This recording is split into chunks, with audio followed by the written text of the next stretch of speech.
Hey guys, তোমরা দেখতেই পাচ্ছ আমি আজকে রেডি হয়ে গেছি। রেডি হয়ে আমরা আজকে চলে যাবো একটা আত্মীয়র বাড়ি, যেখানে আমাদের ইনভাইট রয়েছে।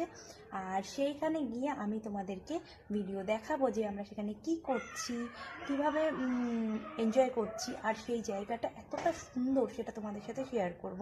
চলো সাথে থাকো, ভিডিওটা দেখতে থাকো। এতক্ষণ আমি ইন্ট্রো দিলাম, এখন বাবাই রেডি হয়ে গেছে। কারণ ও সবসময় বলে যে তুমি আগে রেডি হও, তারপর আমি রেডি হব। কারণ আমার যখন প্রায় 80% হয়ে যায় তখনও রেডি হতে শুরু করে। আর আমরা এখন রেডি, আমাদের গাড়িও রেডি, এখন আমরা যাব। চলো সাথে থাকো, টাটা। হে গাইস, দেখো আমরা যেখানে যাচ্ছি সেই জায়গাটার নাম হচ্ছে গাদামারা। আমার কথা তোমরা কি শুনতে পাচ্ছ? আর যদি না শুনতে পাও তাহলে আমি বাড়ি গিয়ে আমি তোমাদেরকে দেখাবো যে জায়গাটা কিরকম। আর আমাদের বাড়ি থেকে জায়গা আমরা দূর ও আমরা সারাদিন সেটা দেখার জন্য ভিডিওটা। টাটা। এই গাইস দেখো আমরা চলে এসেছি গাদামারা। আর এখানে এটা হচ্ছে উড়োলা গ্রাম। আমি তোমাদেরকে আগে ভিডিওতে বললাম যে আমরা আসবো একটা জায়গায়, সেটা হচ্ছে আমার কাজল মামির বাপের বাড়ি।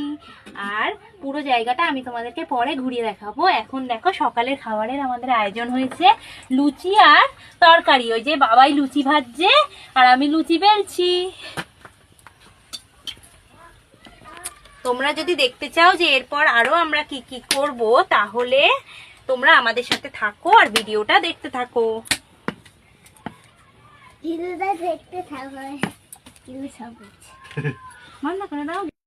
নাচছি, লুচি খাবো লুচি খাবো। এইবার দাঁড়াও, এটা তো দেখানো যাবে না,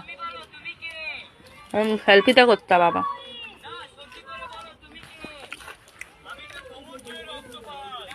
এই গাইস এখন তোমাদেরকে এই গ্রামটা, উড়োলা গ্রামটা, মানে যেই জায়গাটায় আমরা এসেছি সেটা সুন্দর করে ঘুরে দেখাবো। চলো আমার সাথে থাকো না, চারিদিকটা করো আর আমাকেও অল্প শুনো। সাপখোপ দেখে হাঁটো। দেখিয়ে নিয়ে চারিদিকটা দেখিয়ে নিয়ে একটু বন্ধ করে নাও, বন্ধ করো। এবার আমি ভিডিও করবো। বাবাই সাবধান কিন্তু, তুই আবার এত বেগতে টেকতে গিয়ে।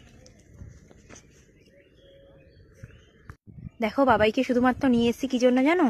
শুধুমাত্র আমার ভিডিও করে দেওয়ার জন্য আর আমার রিলস করে দেওয়ার জন্য। তো তোমরা সাথে থাকো, আর এখন আমি রিলস করবো। এই রিলসগুলো তোমরা আমার ফেসবুকে দেখতে পাবে। চলো সাথে থাকো। দেখো আমাদের রিলস ফিলস করা কমপ্লিট হয়ে গেছে। এখন আমি ড্রেস চেঞ্জ করে নিয়েছি, এবার রান্না চলছে। এখন মাছের ঝোল হয়ে গেছে, ভাজাভুজি হয়ে গেছে। চলো তোমাদেরকে দেখাচ্ছি। দেখো মাছের তরকারি রান্না হয়ে গেছে, মাংসটা এখনো হবে, ডাল হয়ে গেছে, আর এই দেখো ভাজা হয়ে গেছে।